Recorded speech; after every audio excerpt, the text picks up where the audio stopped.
Kolinda i njezina navodna izjava koju kaže da nije izjavila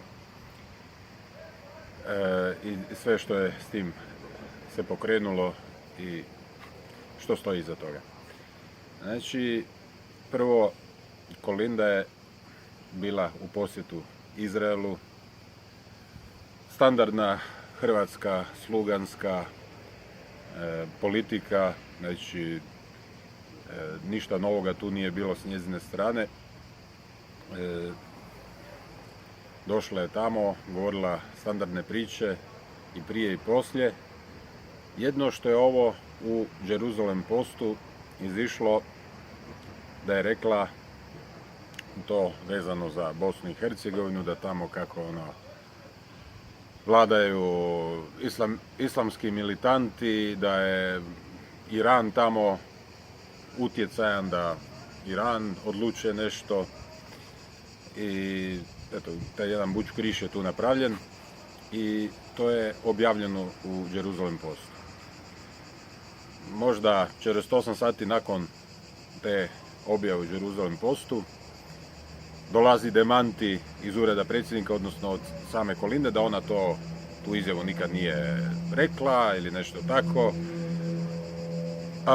Pa onda počinju spekulacije da je to ipak ona rekla samo u, kako bi se reklo, privatnom krugu prilikom posjeta tamo s tim izraelskim predsjednikom, s tim nekakvim izraelskim dužnosnicima, a da su onda novinari to prenijeli, odnosno ta novinarka, i sada se oko toga nateže, je rekla, nije rekla, što je u biti sekundarna stvar. Znači, poanta je u tome.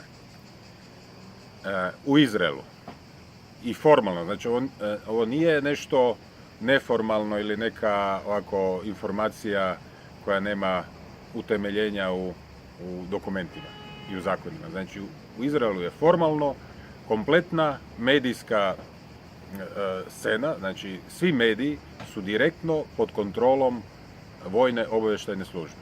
Znači, u Izraelu nema medija, ni lokalnih, ni regionalnih, ni bilo kakvih izraelskih medija koji nisu pod nadzorom vojne obavještajne službe. Toga nema. Tako to u Izraelu funkcionira. Tako da i ova informacija koja se plasirala prošla je tog vojno-obavještajnog lektora. I tu je ono što je bitno. Znači, ta informacija se htjela plasirati od strane Izraela, cionista, odnosno tih službi, Mosada i svih povezanih službi. Kad se kaže Mossad, onda to znači CIA, to znači MI6 i obratno. Kad se kaže CIA, to znači Mossad. Znači, to je jedno tijelo s 3 ogranka, ali konačni jedan mozak iznad svih tih službi stoji. Tako da, to je bit svega. Ta informacija je bila tu plasirana sa htjenjem da izazove ovo reakciju kakva se dogodila. I biti prava, neću reći tragedija, ali jednostavno žalosno je vidjeti koliko su ljudi tako naivni, odnosno kako se lako daju programirati. Znači, reakcija je točno bila onako kako je programirano da bude. Znači, ljudi ko zombi, ko roboti su se dali isprogramirati i uopće ne misle, ne shvaćaju taj jedan dublji i širi kontekst. I odmah krenu nekakve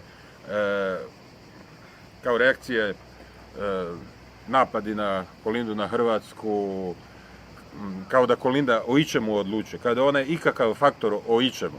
Pa onda je tu jedna obična lutka, jedna štreberica koja sada je naučila ove priče prigodne pričati, da se rodila 20 godina ranije nego što se rodila, pričali priče o drugu Titu i partiji ili što god je već bilo prikladno da bi se mogla svoju karijeru što bolje realizirati.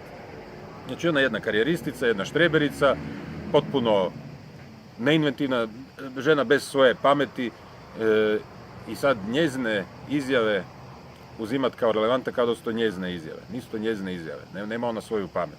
Tako i ovo tu. Znači, ovo treba gledati kao izjavu obavještajnih struktura koje su kroz medije plasirale sa nekim ciljem. Kažem, koji je taj cilj? Kroz reakciju se vidi koji je cilj.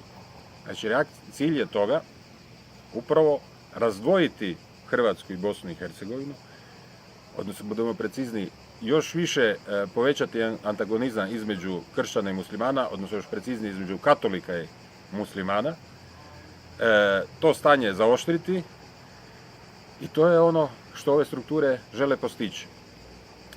Očito da im ovo mjesto, znači ovaj prostor, znači Hrvatske i Bosne i Hercegovine, vrlo dobro odgovara za daljnje pokretanje akcija, recimo to tako, u ostvarenju njihovih tih dugoročnih strateških ciljeva.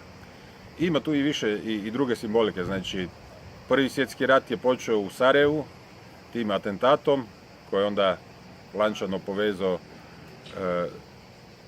i regiju i cijeli svijet u vrtlog rata, a cijeli taj rat je bio primarno i jedino u funkciji cionističkih interesa da se prostor Palestine oduzme od Turske, od Otomanskog carstva i stavi pod britanski nadzor, odnosno pod direktni cionistički nadzor.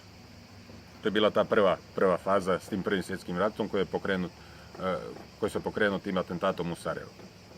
Onda dolazi Drugi svjetski rat, gdje se na taj prostor Palestine pod britanskom upravom stvaraju, znači Drugim svjetskom ratom se stvaraju uvjeti i okolnosti da se mogu na taj zauzeti prazan prostor mogu dovesti ljudi.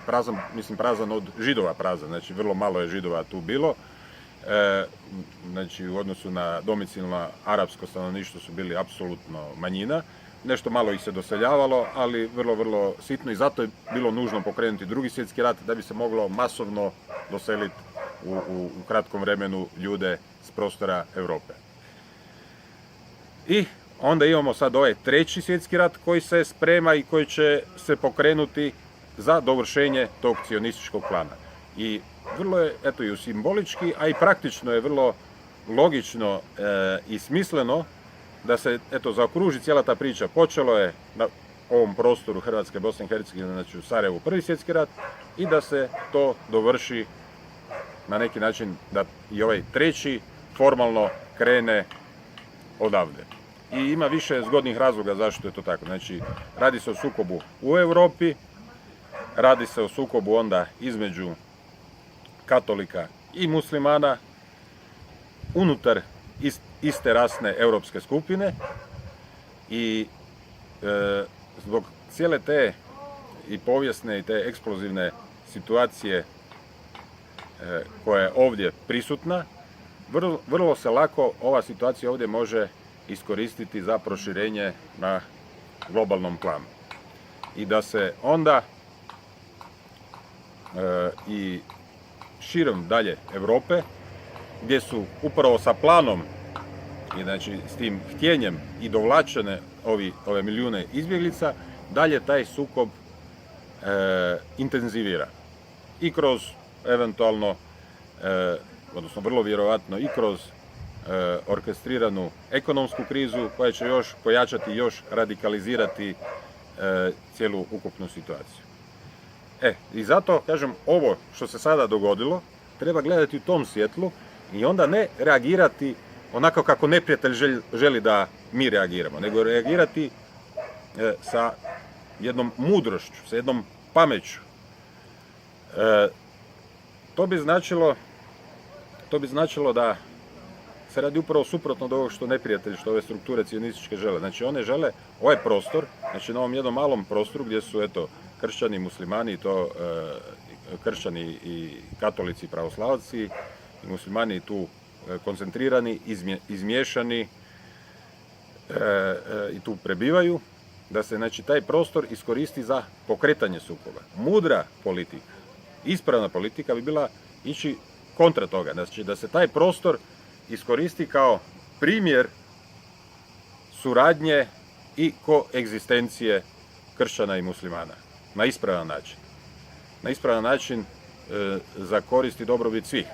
Znači, na ispravan način, kad to kažem, to znači oslobođeni od cionističkog terora. Znači, oslobođeni od ovog poretka kamatarskog, znači u financijskom smislu, od monopolističkog kroz svjetsku trgovinsku organizaciju koja samo služi za učvršćenje i nadzor korporacijskog monopola i uništenje suverenih naroda i jednostavno bilo kakve ekonomske nezavisnosti. Znači, u tom smislu bi trebalo ići. A ne ovako, mislim, kad sam vidio po ovim društvenim mrežama te reakcije, to je na razini djece, i to neke razmažene djece, ne baš previše pametne djece, tako kao mi ćemo sad nešto bojkotirati, hrvatske proizvode, zbog ovoga, zbog onoga. Ništa se s tim neće postići, osim što se ide na ruku sionistima i njihovim planovima. U krajnjem slučaju, puno bolja reakcija bi bila, a ima dosta podloge za to, znači da se krenulo sa ismijavanjem Kolinde. Jer ona je dala tom svojom izjavom, koju sad je demantirala, ali koja je plasirana, znači ako su se već ljudi uhvatili za to, mogli su ismijavati. Jer tu su takve nebuloze povezane. Znači, govori se o iranskom utjecaju u Bosni i Hercegovini, kao da Iran ima nekakvu odlučujući faktor, jer Iran je potpuno marginalan, znači i šiitska verzija islama u Bosni i Hercegovini je potpuno marginalna i nema nikakvu odlučujuću, ni blizu ulogu, nikakvu, da je ikakav faktor. I Iran povezivati, znači taj utjecaj, navodni utjecaj Irana u Bosni, sa tim povratnicima iz te takozvane te lažne islamske države koji su sunitski muslimani.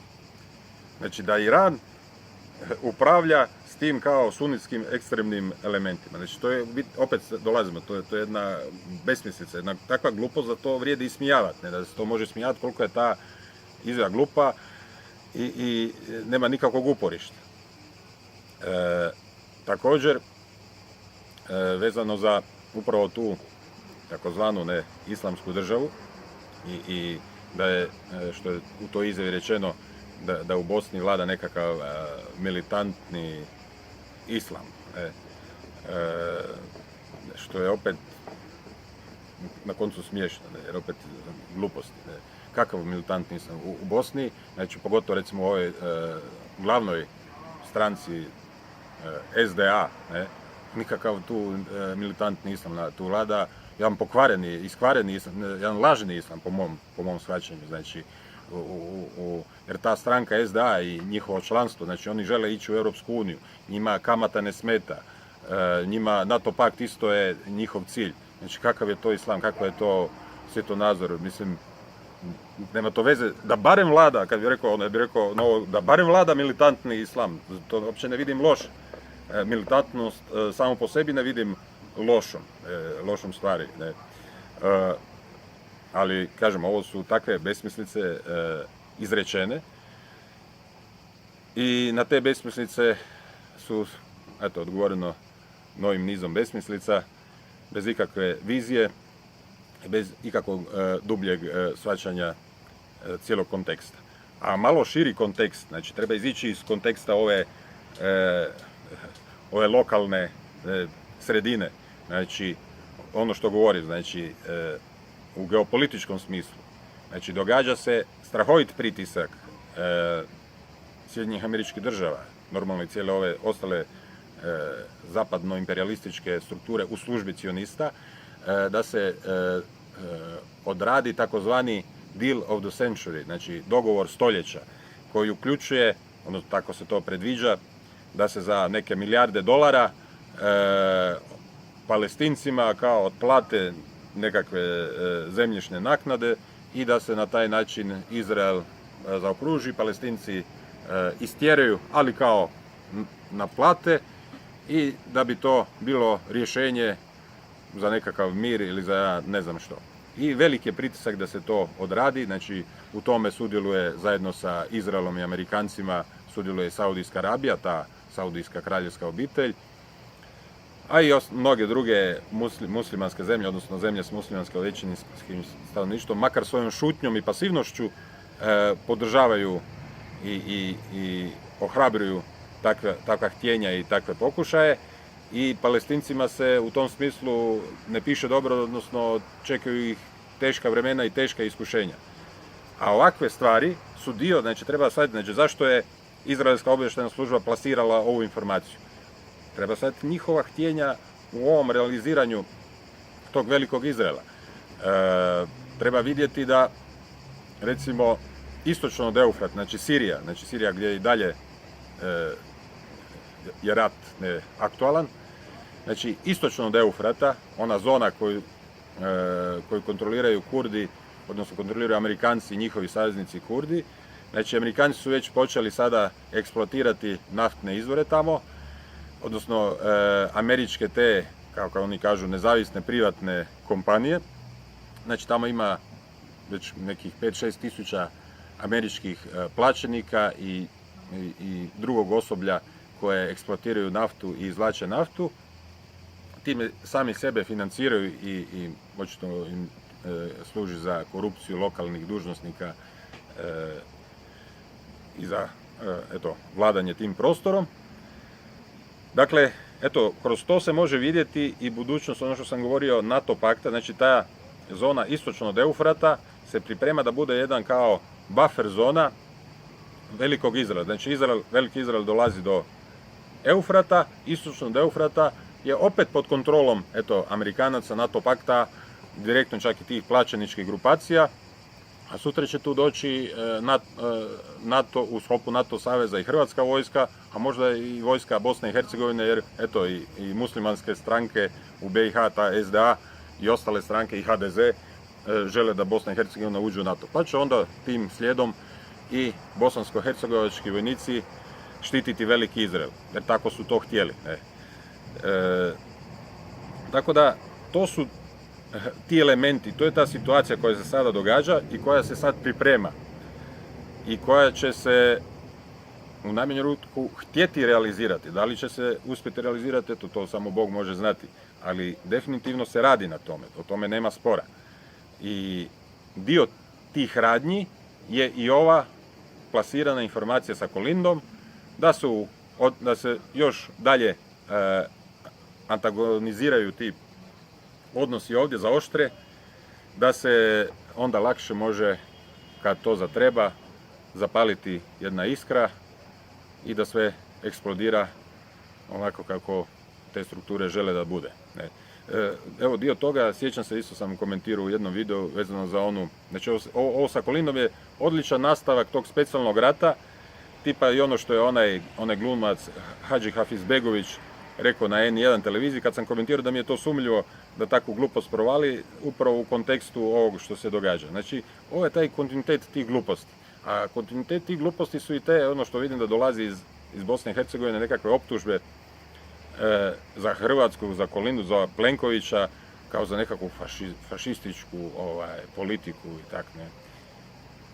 Što u biti su ispravne, formalno gledajući, da, ova Hrvatska je u fašističkom poretku, ali ne zato što, zbog toga što oni misle da je to, nego zato što je Hrvatska u Europskoj uniji. Znači, Europska unija je fašistička tvorevina. I onda ti isti koji optužuju Hrvatsku za nekakav fašizam, također žele biti dijelom tog europsko-unijskog fašizma. Znači, još jedna potpuno bezumlje, potpuna plitkost do krajnosti. Jedno što ovdje ja ne znam, jesu stvarno to samo glupaci koji pričaju gluposti, ili su ljudi po zadatku pa odrađuju zadatak pa su plaćeni za to. Evo, to ne mogu znati.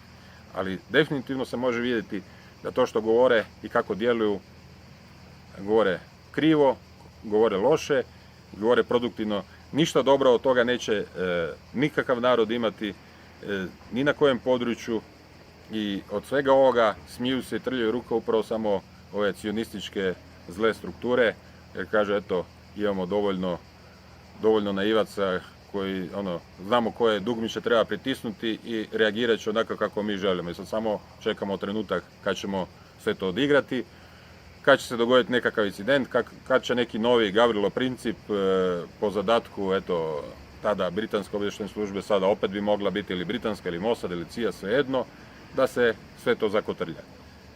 Ono, kažem, što bi volio je da bude upravo suprotno, da se ovdje stvori jedna potpuna opozicija svemu tome, da umjesto podjele i rata i sukoba, da budemo u zajedništvu, jer jedino tako možemo se suprotstaviti ovim cionističkim strukturama i tim planovima i tom novom svjetskom poretku i svom tom zlu koje se ovdje sprema. Čak na neki način, bar to je moje viđenje i razmišljanje o svemu tome, da nam je po Božjoj providnosti dana ovakva situacija. Znači, ili ćete biti na Božjem putu, u Božjem, kao Božji ljudi, onda će vam biti dana i mudrost, pa ćete onda s tom mudrošću znati ispravno napraviti i postaviti se u ovoj teškoj situaciji i biti primjer cijelom svijetu kako djelovati, kako raditi.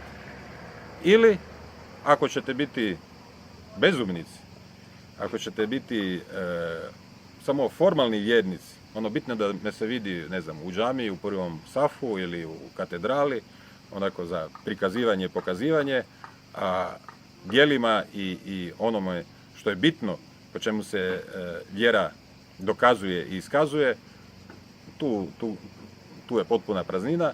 Znači, ako se ide tim putem, onda tu nema mudrosti, Bog tu jednostavno ljude onda ostavlja. Ako su ljudi tako izabrali biti odjeljeni od Boga, imaju tu slobodu da takvi budu, ali onda snose i posljedice, a posljedice takve odluke nikako nisu dobre. Volio bih, kažem, da se ide ovom dobrom, pozitivnom stranom i da se uspije, ako Bog da, suprotstaviti cionističkim planovima i pokazati da se može bolje i da se može tog neprijatelja poraziti u prvom redu, znači na tom jednom duhovnom idejnom planu, misaonom planu, a onda kad se to odradi, onda ovaj materijalni dio praktički automatski slijedi i biva odrađen. Eto, hvala na pažnji i doviđenja.